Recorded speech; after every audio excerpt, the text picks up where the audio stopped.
ጤና ይስጥልኝ የተከበራችሁ የዩቲዩብ ተከታታዮቼ እንደምን አላችሁ? ሰላም ናችሁ ወይ? እኔ በጣም ደህና ነኝ፣ እግዚአብሔር የተመሰገነ ይሁን። እናንተም ሰላም እንደምትሆኑ ተስፋ አለኝ። በያላችሁበት በሀገር ውስጥም በውጭም ያላችሁ ውድ የዩቲዩብ ተከታታዮቼ እንደምን አላችሁ? እኔ በጣም ደህና ነኝ፣ እግዚአብሔር የተመሰገነ ይሁን። እናንተም በያላችሁ በሰላምና ደስታ እንዲሆንላችሁ ምኞቴ ነው። እስኪ ቪዲዮውን እስከ መጨረሻው ተከታተሉት። ላይክ እያደረጋችሁ ግቡ። አስተያየታችሁን በኮሜንት ላይ አስቀምጡልኝ ማለት ነው። አስተያየት እፈልጋለሁ። እንግዲህ ዛሬ ርዕሴ ስለምንድን መሰላችሁ? ስለ ወርቅ ነው የመጣሁት በመጀመሪያ ማለት ነው። ስለ ወርቅ ልዩነት እስኪ እናውራ ስለ ወርቅ ልዩነት። ወርቅ ይጠቅማል አይጠቅም የሚለው ላይ እስኪ እንወያይ ማለት ነው። እኔ ዛሬ ስለ ወርቅ ነው የመጣሁት ማለት ነው። ወርቅ እኔ ድሮ እንትን ይመስለኝ ነበረ። እንዴት ነው? ለጌጥ ይመስለኝ ነበረ ማለት ነው። ለጌጥ ይመስለኝ ነበር ወርቅ መግዛት ምናምን ለጌጥ ይመስለኝ ነበር ማርያምን። እና ወርቅ ከምገዛ አርቲ ብገዛ ነበር ደስ የሚለኝ ድሮ ማለት ነው። አርቲ ብገዛ ደስ ይለኝ ነበረ። ምክንያቱም አርቲ በጣም ነበር የምወደው በጣም ማለት ነው። እና እስኪ አሁን ላይ ግን ተወሰነ አመት ላይ ግን ወርቅ ጥቅም እንዳለው አወቅኩ ማለት ነው። ወርቅ ማጌጫ ብቻ ሳይሆን ባንክ ቤት እንዲያስቀምጥ ነው ብር በላይ ባንክ ቤት ማስቀመጥ ብቻ ሳይሆን ከዛም በላይ ጥቅም እንዳለው ነው የተረዳሁት ማለት ነው። ከጊዜ ሲጨምር ማለት ነው። እና ወርቅ እውነተ ወርቅ ነው። ወርቅ የሆነ ሰዓት በሚጨምር ሰዓት እየጨመረ የሚሄድ እቃ ነው። እና እስኪ ዛሬ የምወያይበት ርዕሴ እንደነገርኳችሁ ያው በወርቁ ዙሪያ ነው ማለት ነው። ወርቅ ላልገዛችሁ ወርቅ ግዙ። እኔ ወርቅ እፈልጋለሁ እውነት ለመናገር ማለት ነው። ድሮ እንደነገርኳችሁ ወርቅ ለጌጥ ይመስለኝ ነበረ። ለጌጥ በጣም ነበረ የሚመስለኝ። ግን ወርቅ ጌጥ ብቻ ሳይሆን ባንክ ቤት እንደምታስቀምጡት ብራችሁም በላይ ነው። ባንክ ቤት ብታስቀምጡ ያን ያክል ብር ላይ ወልድላችሁ ይችላል። ነገር ግን ወርቅ ግን ዳይመንድ ነው። በእውነት ነው የምላችሁ። እና ልላችሁ የፈለግኩት ለምንድን ነው ልብስ ብዙ ጊዜ ከምንገዛ ወርቅ እንግዛ አባይ ነኝ። ብሩ ከተገኘ ማለት ነው። ብሩ ከተገኘ ወርቅ እንግዛ ባይ ነኝ። የእውነት ነው የምላችሁ። እና ወርቅ ጥሩ ነው። የወርቅ ዋጋ አሁን ላይ በጣም ሀይ ሆኗል።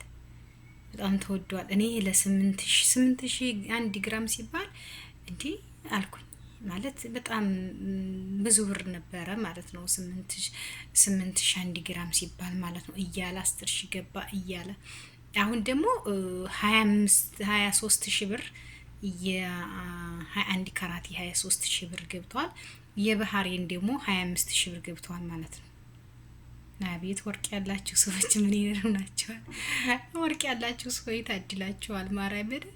እና እኔ አሁን ላይ ቆጭቶኛል እውነት ለመናገር ማለት ነው። አሁን ላይ ቆጭቶኛል ብላችሁ በእርግጥ ብሩና ባክንብኝ ብር ኑሮ አልቆጨኝም። ግን ወርቅ ብገዛ ብዬ አስብ። ወርቅ ብገዛ የእውነት ነው የምላችሁ። እንዴ አስበችሁታል? የሆነ ጉድ እኮ ነው። አረ ወርቅ መቼም መለበስ እንዳታስቡት። ኢትዮጵያ ላይ አረጌው ሄዳለሁ አጌጣለሁ ምናምን እሱን እርሱት ማለት ነው። ግን ወርቅ ግዙ። አቅም ያላችሁ ሰዎች የእውነት ወርቅ ግዙ። እኔም አሁን በጨምር ደስ ይለኛል። ወርቅ ብገዛ ደስ ይለኛል ሀቂቃ ማለት ነው። ለጆሮዬ ብገዛ ለጣቴ ብገዛ ቢያንስ ብገዛ ደስ ይለኛል። እግዚአብሔር ለጣትና ለጆሮዬና የጆሮዬ እንደምታዩት ባዶ ነው፣ ወርቅ የለኝም። ማርያም ብገዛ ግን ደስ ይለኛል ሀቂቃት ማለት ነው። ልግዛ አማክሩኝ እስኪ ልግዛ። አንጀቴና ሰሬ 3,000 ብር ራሱ አይበቃኝም በእውነት። ችግሩ እኮ እሱ ነው። አሁን እንግዲህ አሁን ለጆሮዬ ልግዛ ብል ራሱ 3,000 ብር ነው የሚያስፈልገኝ። 3,000 ሪያል አላህ። ከዛ በኢትዮጵያ ስመነዝሩት ደግሞ ወደ 100 ምናምን ሺህ ብር 150 ሊጠጋ ምን ቀረው? አይ ይሄን እያስብን እኮ ነው ችግሩ። የእውነት ነው የምላቸው። እኔ አሁን ለጣቴ ልግዛ ብል 6,000 ሪያል በዝብጥ ያስፈልገኛል ሀቂቃ ማለት ነው። ለጣቴና ለጆሮዬ 6,000 ሪያል ያስፈልገኛል። እንደው ድሮ ቀረ ብላለች ዘፋኝቱ። ድሮ ቀረ ማርያም፣ ድሮ ቀረ ወርቅ መግዛት፣ ድሮ ቀረ እና ድሮ ብንገዛ ማርያምን እኔ እንጃ ድሮ ይሻል ነበር። የዛሬ 10 ዓመት ምናምን ቢገዛ አሪፍ ነበር። አሁንም ግዙ ግዙ ግዙ ወርቅ እየጨመረ እንጂ ምሳሌ ዛሬ 25 ነው እንዲሁ ነገ 50 ሺህ ብር ሊገባ እኮ ነው። ወይ አስባችሁታል? ግራም 50 ሺህ ብር። ቆይ ግን እንዴት ነው? እሺ ሌላው ይቅር፣ እንደው ሌላው ይቅር እህት ወንድሞቼ፣ ሌላው ይቅር። ሲጋቡን ማን ነው እንዴት ነው የሚያደርጉት ነው አጭሩን ጥያቄ። አይ እኔም እኮ ወንድ ልጅ ያለኝ እንዴት ነው አሁን እሱን የማደርገው? ወርቅ ጣይታ እንደሆነ ወርቅ ጣል ተባለ አረጋለሁ። እንግዲህ ምን አረጋለሁ ያለኝን አረጋለሁ፣ ግዴታ ነው እንግዲህ። የእውነት አሁን እኮ ዝም ብሎ የሚያገባ ያለም የአንገት ወርቅ የጣቷ የአንገቷ ያረጋለ። እንዴት ነው ታዲያ የሚዘለቀው ነው? እኔ እኮ ስቴረ እንደ ወዴት ይሄርን ወርቁማ ተወደደ በጣም በእውነት። ቀለበት ራሱ ለቀለበት ለመግዛት እኮ አንድ ሰው ቀለበት ለመግዛት ማርያምን አሰቡ 25 ሺህ ብር ከሆነ አንድ ግራም አይብለችሁ አማሮች 1 ሺህ። ካሜራውን ደግሞ እያማታሁት ነው። ኧረ እባክህ ተስተካክልልኝ። አሁን ወርቅ ወሬ ለነገሩ የወርቅ ወሬ እያወራሁ አይምሮዬ ባይበታተን ነበር የሚደንቀው። ልንገራችሁ አማሮች፣ አሁን አንድ ወንድ ላግባቢል ማለት ነው። አንድ ወንድ ላግባቢል ስንት ብር እንደሚከፍል አስባችሁታል? ስንት ብር ቃል ኪዳን እንትን ነው መሰለኝ። ቃል ኪዳን ሁለት ነው መሰለኝ የሚሆነው ማለት ነው። 2 ግራም ከሆነ 50 ሺህ ብር 50 ሺህ ብር እሱ 50 ሺህ ብር እሱ 50 ሺህ ብር 100 ሺህ ብር።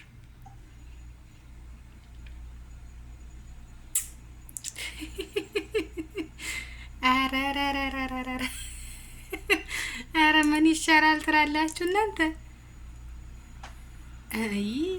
የዚህ ግስ ሲገርመን ደግሞ ሌላ እንዳይጨመርም ቤቴን ይሁን እስኪ።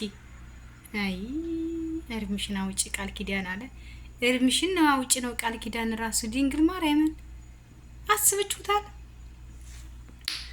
አይ ለማንኛውም እስኪ ገባ እያደረጋችሁ ላይክ አርጉኝ። ይሄን ዛሬ ስለ ወርቅ መወደድና ስለ ወርቅ ርካሽነት፣ ወርቅ አስፈላጊነት ነው እያወራሁ ያለሁትና ገባ ብላችሁ ላይክ እና አስተያየት ስጡ ማለት ነው።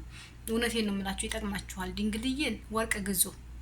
የአረብ ሀገር እህቶቻችን ግን ድንግል ማርያምን ነው የምላችሁ፣ ይሄን ሸኤን የማድሪሹ እያላችሁ 500 ብር የምትገዙትን ልብስ 500 ብር ጨምራችሁ ሁለት የጣት ይገዛላችኋል። ይችን የምታክል ማለት ነው የጣት ይገዛላችኋል ማለት ነው።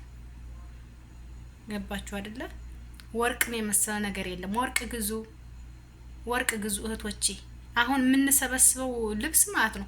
አሁን እኔ ማርያምን ይሄ የለበስኩት ልብስ ማለት ነው ድንግል ማርያምን 100 ምናምን ብር ነው ፈሰስ ያረኩበት ማለት ነው። 100 ምናምን ብር ፈሰስ ያረኩበት። አሁን ነገ ጧት 50 ብር የሚገዛኝ የለም። አሬ ምን 50 ብር 20 ብር 20 ሪያል የሚገዛኝ የለም።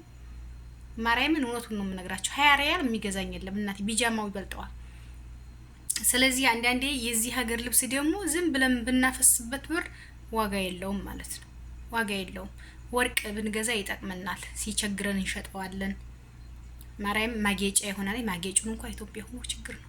እንዴው ሲቸግረን እንሸጠዋለን ብላችሁ ያዙት። አዎ እንደዛ አድርጋችሁ ያዙት። እና እህቶቼ በአረብ ሀገር ያላችሁ እህቶቼ ወንድስ ቢሆን ምን ችግር አለው ቢገዛ? ወንድም ቢሆን የአንገት ሀብል ይግዛ፣ ምን ችግር አለው? አይዋ ወርቅ ግዙ።